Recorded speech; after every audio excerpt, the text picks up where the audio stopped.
Hello everyone, welcome back to my channel. Today I'm just doing a little quick video for fun. It's 3 things that bugs me about Portugal. Yes, I know the reaction this might get, but let's see what happens. Number 1, when you try and speak to people in Portuguese, but they reply to you in English. It's really annoying, it's really unhelpful, and it's really demoralizing to have that happen to you all the time. We know that Portuguese people have this magical ability to pick up languages like that. They just need to listen for like 5 minutes and then they're fluent. But unfortunately, I'm British and I speak English and my languages have never been that good. I was always crap at languages at school. I just don't have the ear for it. I need people repeating the word over to me all the time so that I can hear it and I know what people are saying and I know how to pronounce it. Firstly, what it does is it kills our chance to practice. If we can't practice, how are we going to progress in the language? It shuts down our learning, it shuts down our confidence because that maybe we don't have the grammar right, maybe we don't have the pronunciation right, but we're trying, and when you immediately respond to us in English, it's like, oh, like why bother trying? Number 2, it feels like a silent correction. Like I said, we know that we're not speaking in perfect Portuguese. We know we don't have the perfect pronunciation, but speaking back to us in English, even though I know the majority of the time people think that they're being helpful in speaking to us in English, it's not helpful. It's really not helpful to us. I can speak English. I'm fluent in English. I grew up in English. I know English. I don't need to learn English, but I did need to learn Portuguese. It can also feel like you're saying that your Portuguese isn't good enough, which stings, obviously, and it can be very demoralizing. Particularly in Lisbon, you would ask for a coffee or you would go into a shop and you would really try and speak Portuguese and immediately it would be responded to in English. And it's not nice. It's not nice. 3, it breaks the cultural connection. Like we're in Portugal, we're trying, we want to connect with you in Portuguese, even if it's going to be like talking, even if you're going to be like talking to a 1-year-old, we need that practice, we need that acceptance. If you're speaking to us in Portuguese, you're accepting the fact that we want to learn Portuguese. When you reply instantly in English, it's like, oh, we're not part of this. So if you can, be patient with people when they're trying to learn Portuguese. Don't jump in straight away showing that you can speak English. We know that you have perfect English. We know that you've been learning since you were 4 years old. You grew up with MTV, you grew up with American films, you grew up with UK TV programs. We know this, but we didn't grow up with anything Portuguese and this whole language is brand new to us. We didn't have music to kind of fall back on. We need your help. And your help is being patient with us when we're speaking to you, even if we're getting it wrong, even if the word that we're pronouncing is the worst pronunciation that you've ever heard, just repeat the word back to the person or repeat the sentence back to the person in the correct grammar, and that way we will pick it up faster.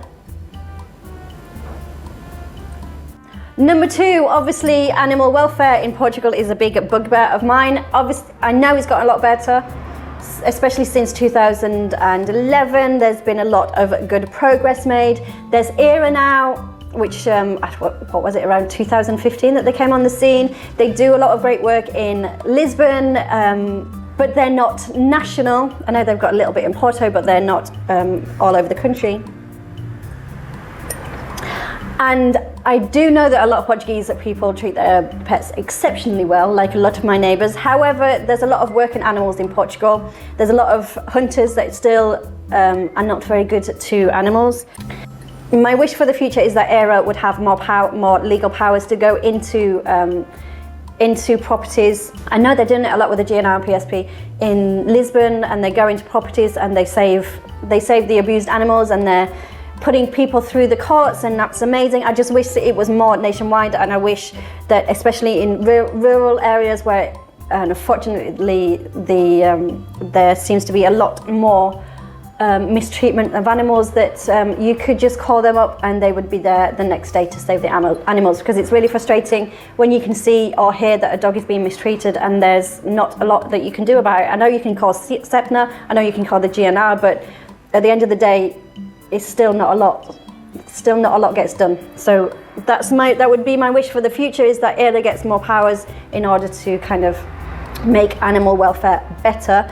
My other bugbear is this fine that the government has just brought in for feeding stray animals, which is the stupidest fine I think they've ever come up with.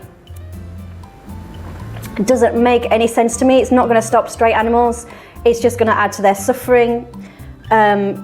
They're going to find food, whether they find it in bins. So if you're going to have loads of cats going into bins and causing and kind of opening them up and getting rubbish everywhere, then how is that not a health hazard? How is it not better to have a human go and feed the colonies of cats? That new fine is just the stupidest thing. I don't understand why in 2026, with all the money that is coming into Porto, the Algarve and Lisbon with the tourist tax, why a tiny little percentage of that isn't taken to sterilise the animals, because sterilisation is literally the only way to stop the colonies, to stop the strays. Well, sterilisation and education of the people not to obviously throw away their animals. But I know the stray cats are a big problem. The place I used to live in, Lisbon, had a huge colony of cats, and they were frustrating because they got fleas everywhere. The dogs were picking up fleas all the time. But at the end of the day, finding a human being for being a kind-hearted person and feeding some stray cats really isn't forward thinking, is it? Yeah, so those are my two wishes for 2026. Is that ERA gets more power in order to be a force against animal abuse, and the government actually starts investing money into sterilisation and into looking after the stray cats and dogs in the shelters. But maybe pigs might fly before that happens, who knows. My third bugbear about Portugal is unfortunately the expats that have come here recently.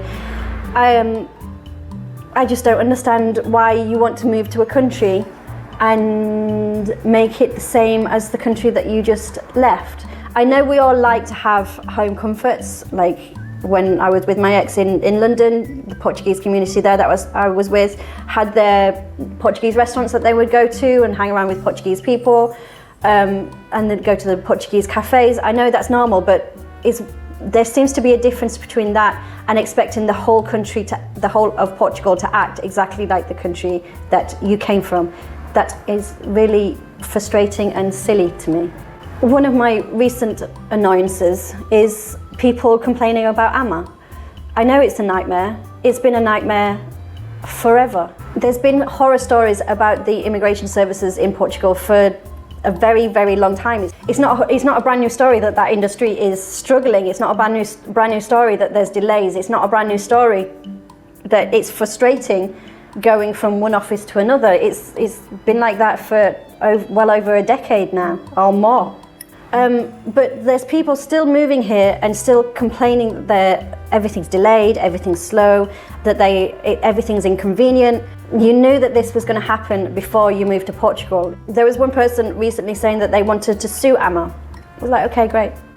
Like, what's the point? Just sit back, relax, and it'll get done when it's done. If you need to be in and out of Portugal all the time for work, maybe Portugal wasn't the right country for you to be moving to, and maybe you made a mistake moving here. I've found there to be a definite difference between the people that I met when I first moved over here, the expat community that I met when I first moved over here. I can't think of one single person that didn't work in the local community, that didn't have a job earning money on Portuguese wages, paying Portuguese taxes.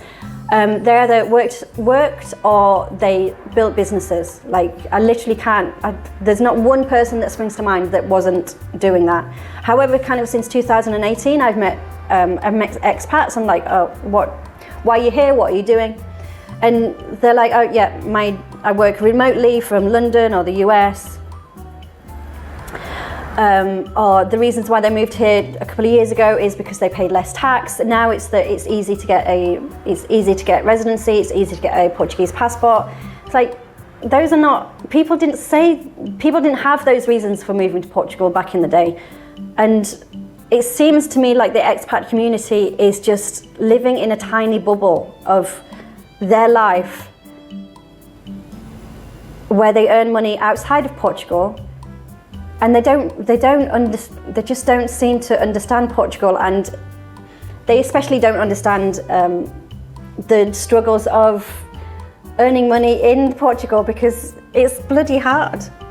I don't think to have a large community of people within a country, whether that's Portugal, whether it's the UK, whether it's anywhere, that live in a bubble, that don't interact with normal people, that earn money outside.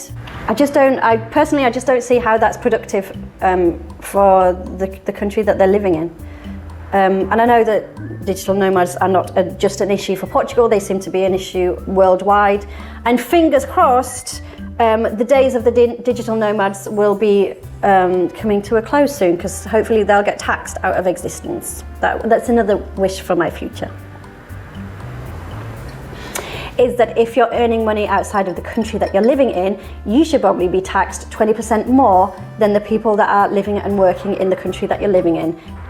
It's time that you got exploited by paying more tax than everyone. Anyway, that was my 3 bugbears of Portugal. It's not really to be taken seriously. It's just having a cup of tea. Anyway, see you next time.